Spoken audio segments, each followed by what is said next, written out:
जय श्री राम, जय हनुमान संकट मोचन कृपा निधान। आज जो है हम लोग गीता के अध्याय 3 में श्लोक 22 से लेके 31 तक का जो है सो पहले संस्कृत में और फिर हिंदी में सुनेंगे। नौ मे पार्थस्ति कर्तव्यं त्रिषु लोकेषु किंचन अनानवाप्तां वाप्तव्यं वर्त एव च कर्मणि। अर्थात, हे पृथापुत्र, तीनों लोकों में मेरे लिए कोई भी कर्म नियत नहीं है। न मुझे किसी वस्तु का अभाव है और न आवश्यकता ही है, तो भी मैं नियत कर्म करने में तत्पर रहता हूँ। यदि ह्राहं न वर्तत्यं जातु कर्मण्यतन्द्रितः मम वत्त मानुवर्तन्ते मनुष्याः पार्थ सर्वशः। अर्थात, क्योंकि यदि मैं नियत कर्मों को सावधानी पूर्वक न करूं, तो हे पार्थ, यह निश्चित है कि सारे मनुष्य मेरे पथ का ही अनुगमन करेंगे।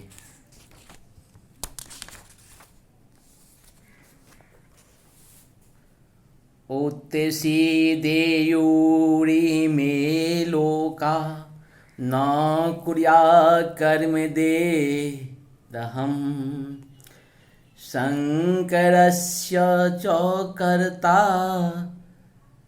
श्यामुपहन्यामि मां प्रजा। अर्थात, यदि मैं नियत कर्म न करूं तो ये सारे लोग नष्ट हो जाएं, तब मैं अवांछित जन्म समुदाय को उत्पन्न करने का कारण हो जाऊंगा और इस तरह संपूर्ण प्राणियों की शांति का विनाशक बनूंगा। सत्ता कर्मण्य विद्वांसो यथा कुर्वन्ति भारत कुर्या द्विदास्था सक्ता शीघ्रे लोक संग्रहम। अर्थात, जिस प्रकार अज्ञानी जन फल की आसक्ति से कार्य करते हैं, उसी तरह विद्वान जनों को चाहिए कि वे लोगों को उचित पथ पर ले जाने के लिए अनासक्त रहकर कार्य करें। नो बुद्धि भेदं जनयेदान ज्ञानां कर्म संगिनाम जोषयेत सर्वकर्माणि विद्वान युक्ते समाचरन्। अर्थात, विद्वान व्यक्ति को चाहिए कि वह सकाम कर्मों में आसक्त अज्ञानी पुरुषों को कर्म करने से रोके नहीं, ताकि उनके मन विचलित न हो। अपुति भक्ति भाव से कर्म करते हुए वह उन्हें सभी प्रकार के कर्मों में लगाए, जिससे कृष्ण भावनामृत का क्रमिक विकास हो। प्रकृते क्रियमाणानि गुणयो कर्माणि सर्वशः अहंकार विमूढ़ात्मा कर्ताहमिति मन्यते। अर्थात, जीवात्मा अहंकार के अभाव से मोहग्रस्त होकर अपने आप को समस्त कर्मों का कर्ता मान बैठता है, जबकि वास्तव में वे प्रकृति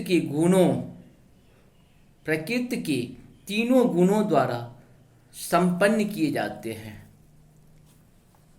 तत्ववृत्ति महाभाहो गुण कर्म विभागयो गुणागुणेषु वर्त इति मात्वा न संचते। अर्थात हे महाबाहो, भक्ति भावमय कर्म तथा सकाम कर्म के भेद को भली भांति जानते हुए जो परम सत्य को जानने वाला है, वह कभी भी अपने आप को इंद्रियों में तथा इंद्रिय तृप्ति में नहीं लगाता।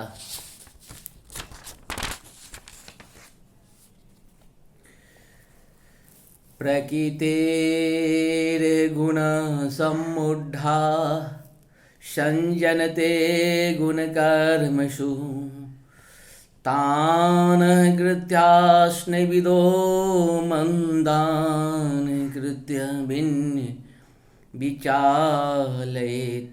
अर्थात माया के गुणों से मोहग्रस्त होने पर अज्ञानी पुरुष पूर्णतया भौतिक कार्यों में संलग्न रहकर उनमें आसक्त हो जाते हैं। यद्यपि उनके ये कार्य उनमें ज्ञान भाव के कारण अधम होते हैं, किंतु ज्ञानी को चाहिए कि उन्हें विचलित न करें। मयि सर्वाणि कर्माणि संन्यस्याध्यात्मचेतसा निराशीर निर्ममो भूत्वा युद्धस्य विगतज्वरः। अर्थात अतः हे अर्जुन, अपने सारे कार्यों को मुझ में समर्पित करके मेरे पूर्ण ज्ञान से युक्त होकर लाभ की आकांक्षा से रहित, स्वामित्व के किसी दावे के बिना तथा आलस्य से रहित होकर युद्ध करो।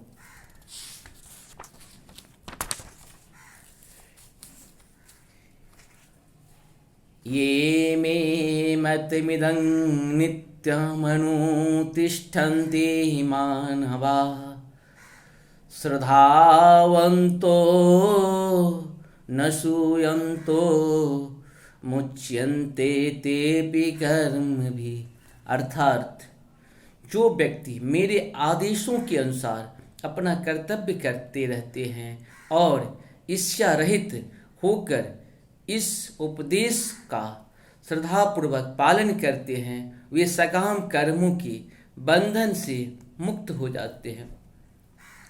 यहाँ भगवान अर्जुन को कर्म के बारे में बताते हैं कि आप नियत कर्म तो सबको करना ही चाहिए और कर्म ही धर्म है, क्योंकि सबके लिए कहीं न कहीं कर्म निर्धारित होता है। जैसे कि कोई अगर मुख्यमंत्री है तो उसको राज्य की काम देखने के लिए, अगर कोई जज है तो उनका जज का जो काम है जजमेंट देना, मुख्यमंत्री का जो काम है, वो अगर अपने कर्म को सही तरीके से नहीं करते हैं, उनको रहने या ना रहने का कोई मतलब नहीं होता है।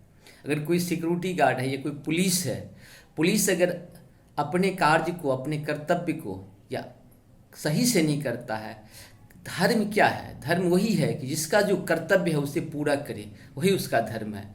और जो धर्म का पालन नहीं करता है वो व्यक्ति कहीं न कहीं नरक में जाता है। भगवान इसी बात को बताते हैं और अर्जुन उसको बारी बारी से अपनी प्रश्न करते हैं और भगवान प्रत्येक सवाल का जवाब देते हैं। इसलिए प्रत्येक मनुष्य का कोई न कोई कर्तव्य होता है, कर्तव्य ही उसका धर्म है। अगर आप कर्तव्य सही तरीके से करते हैं तो धर्म आप कर रहे हैं कहीं न कहीं, और पाप अगर उस कर्तव्य को नहीं करते हैं तो आप पाप करते हैं।